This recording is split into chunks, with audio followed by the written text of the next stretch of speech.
Waiting in the line. That's the fate for some of the 3 million EU nationals that have chosen to remain in the UK.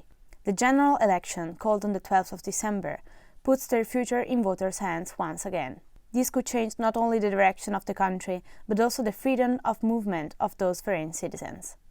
In the event of a non-deal Brexit, in order to legally remain in the country, EU citizens that have spent less than 5 years living in the UK would be urged to apply through a specific app for a pre-settlement scheme by December 2020. The deadline would be extended to June 2021 if the UK was able to secure a deal.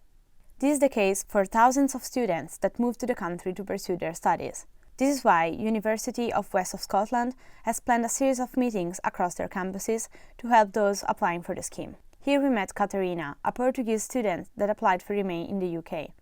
I have my national insurance number already, and I'm trying to apply for the pre-settlement status, but it's complicated with the app because I have an Android, but apparently I don't have the right version. While the staff are trying to do their best to support their pupils, Brexit continues to cause confusion among international students. I feel like we do have a lot of support, but I feel like I also understand that it's complicated keeping up with it even for people here because it's just very confusing, but it's already good enough that I know that I can apply for a settlement status and just, continue being in the UK. Planning the future of your education and career can be very challenging while living abroad, especially if you have left your country to look for greater jobs prospects, opportunities that with Brexit might now be at risk.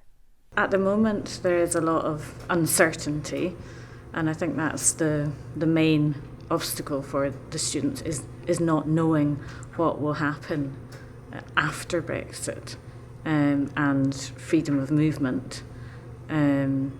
Whilst there is a transition period, as we know, up until December 2020, there will be freedom of movement, and that could be restricted whether there's a deal or no deal.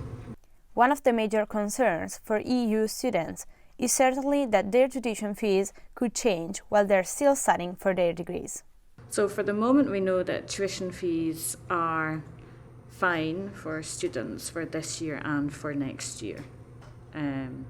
But again, we don't have access to secret information or there is a lot of uncertainty. However, Brexit won't only affect students, but also the life of hundreds of thousands of workers that are currently living here with their families. It's the 28th of November and the general election is just a few weeks away.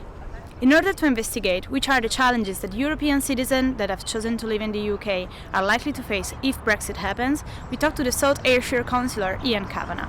I think there are going to be very big obstacles no matter how Brexit goes. If I was to say Brexit is going to, well, shall we say, solve everything, it's a lot of nonsense. Whoever says that, it doesn't matter what political party you are. My fear is that in Brexit people don't count. That's what he stated when he was asked to comment about the future of EU citizens. My fear is that we've got people who have worked in this country, done the right thing, paid their taxes, paid their national insurance and that, and could end up not being allowed in this country. That's a terrible word to use, but they will be scrutinised now. And this is people who have never caused one bit of bother, done everything they can, maybe brought their families up here. My fear is that the red tape will interfere with these people's lives. But is it possible that Brexit debate could have an happy ending? It'll not be a good deal for some people. Doesn't matter what way I cut the cake there, it'll not be a good deal for some people. The simple reason being that somebody will know, even if it's only one that doesn't get staying. I think it's immoral. Well, we've got hundreds of labourers, right? You're not getting in because you're a labourer, but you can get in because you're a student and you're learning, and you can get in because you're an electrician. Who draws the line there? Scots voted overwhelmingly to remain in the EU. So, how can Scotland influence Brexit's outcome? Scotland's not going to change. It doesn't matter what you can shout for the rooftops. They're not going to change what's going to happen. They may have an influence on it, and hopefully someday that the whole of Scotland says no to something or yes to something. But to influence it, no. Brexit will happen in some form, whether it's a Conservative government or a Labour government, and bear in mind they're the only two that can run the whole country. The Brexit deal, once it's signed, sealed and delivered. Scotland will no influence it. They might influence before they get to it, but whether that's listened to or not, I don't know, because remember the majority, you've got Scotland voted stay, the rest of the country, being Irish and Welsh and everything like that, voted no, and that's democracy.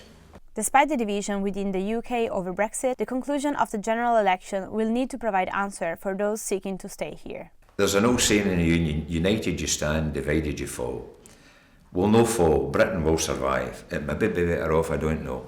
But for your questions, Alice, I think it will be detrimental to people coming from outside the UK. And by the way, we need them. Around 2 million EU citizens are estimated to live in Scotland at the moment, and to support them, the Scottish Government has financed organisations like the EU Citizens' Rights Project that provide advice, information and support. It was funded in September 2018 to help citizens get registered ahead of Brexit. To learn more about the different facilities based in Scotland to support Europeans, we talked to the project coordinator of the programme, Noelia Martinez. Hi Alice. There is free advice for EU citizens, and I will talk in this case living in Scotland. There is, I believe, 54 organisations around the UK. And in Scotland, we have Citizens Advice Scotland, which they have advisors and they have offices and branches around the country. There is some in Edinburgh, for example. One of our partners is Phoenix, so they focus primarily on they focus on the Lothians and then mostly on EU citizens from Western European countries, although they won't reject EU citizens from other nationalities. What I would advise to people to do is if they want free advice with their settlement application, they can look for an OISC Level 1 advisors. Right now, many EU citizens are struggling to apply for the pre-settlement or settlement status. The complex process and instability surrounding Brexit continues to create fear and uncertainty. So there is still a lot of confusion, that's my perception, and there is a lot of lack of information. This is partly because people is getting a bit tired about Brexit. It's just dragging too long. So some people is just waiting to see what happened before they apply.